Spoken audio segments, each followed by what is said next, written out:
Hi, I'm Granny, and I thought I would share some of my other grandchildren with you.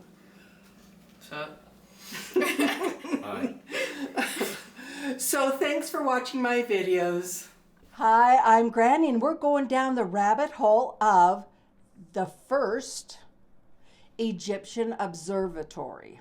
When I went down the rabbit hole of the Library of Alexandria, I learned that only 1% of the knowledge of that library has survived to modern times. Well, 3 years ago, an Egyptian archaeological team discovered the remains of a structure during excavations at the archaeological site in the ancient city of Buto, which is now called Tel al-Farain. Hope I pronounced that correctly. What they discovered in that structure was identified as the first Egyptian astronomical observatory on record, which they say is the first and largest of its kind and is dated to 6000 BC, meaning it's over 8,000 years old. An observatory is a place where people study and observe natural events and objects in space and on the earth.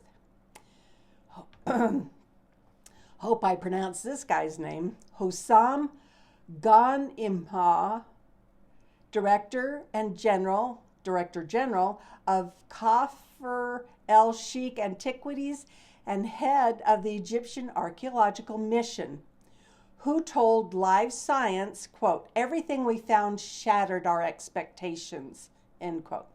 This observatory is described as an L-shaped mud brick building over 9,150 square feet. The entrance faces east and is considered a traditional gateway known as a pylon. This leads to a spot where sunlight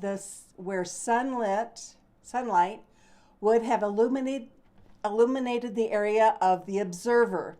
The observer was usually a priest who tracked the sun and stars. According to Ghanimha, the observatory still has a carving of the rising sun, which symbolizes the ancient Egyptians' connection to the cosmos.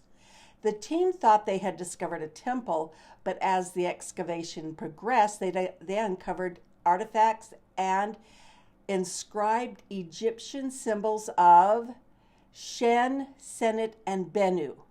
Shen is spelled S-H-E-N, and it's not Chinese, means encircling.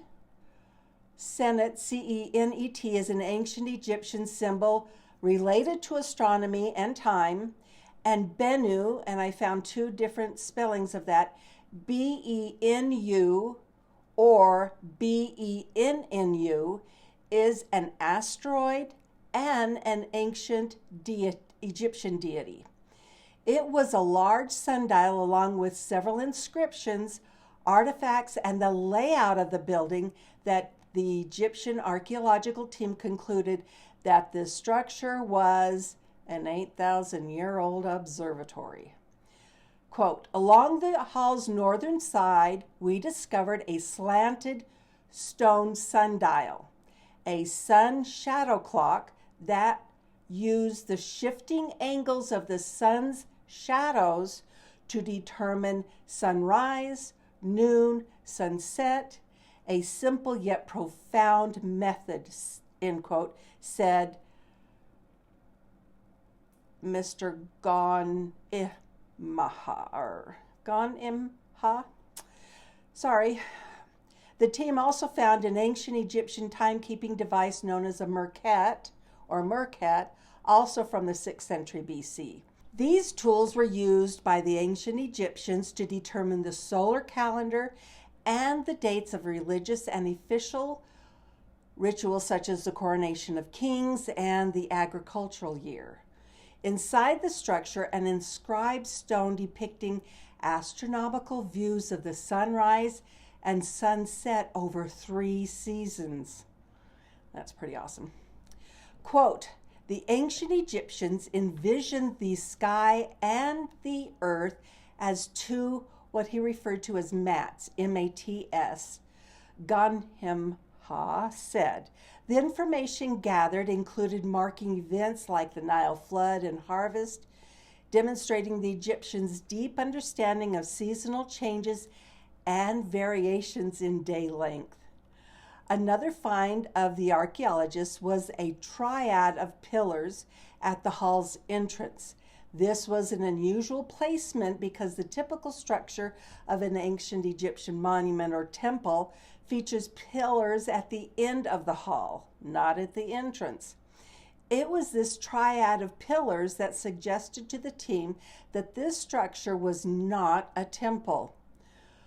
Ganhimha said at first they theorized that these pillars might represent the ancient Egyptians' division of time into seasons, months, and weeks, but later concluded it wasn't the case. This observatory had two pylons facing each other, framing the circular observatory point and symbolizing the horizon where the sun rises. It is believed there was a limestone watchtower that was likely once paired with another used to observe the constellations. Other discoveries included a statue of the falcon-headed god Horus. Horus, along with the Eye of Horus, embodies the system of the universe and is linked to the sun, the moon, the god Horus, and the goddess Wadjet, the most important gods of Buto. In ancient times, Buto was dedicated to the goddess Wadjet, a serpent goddess known to be protective of the king. The analysis of the observatory provides more evidence that Wadjet was of great importance to Buto. Archaeologists found a granite statue of King Psamtik I from the 26th dynasty, and also a bronze figure of Osiris, a god associated with the underworld and resurrection, with a serpent referring to the goddess Wadjet. It is a combination of these artifacts and also various pottery items used in religious rituals that help date the observatory to the 6th century BC. Now, they've only been there 3 years, and you can imagine what other information that they will be coming up, concluding from their excavations, which is just fascinating to me. I wonder how much knowledge from this 8,000-year-old observatory has made it to modern times. Or, like history has shown us, was it lost and regained only to be lost again? Thanks for spending this time with me. Please join me again when Granny goes down the rabbit hole. Please subscribe and share. Thank you very much.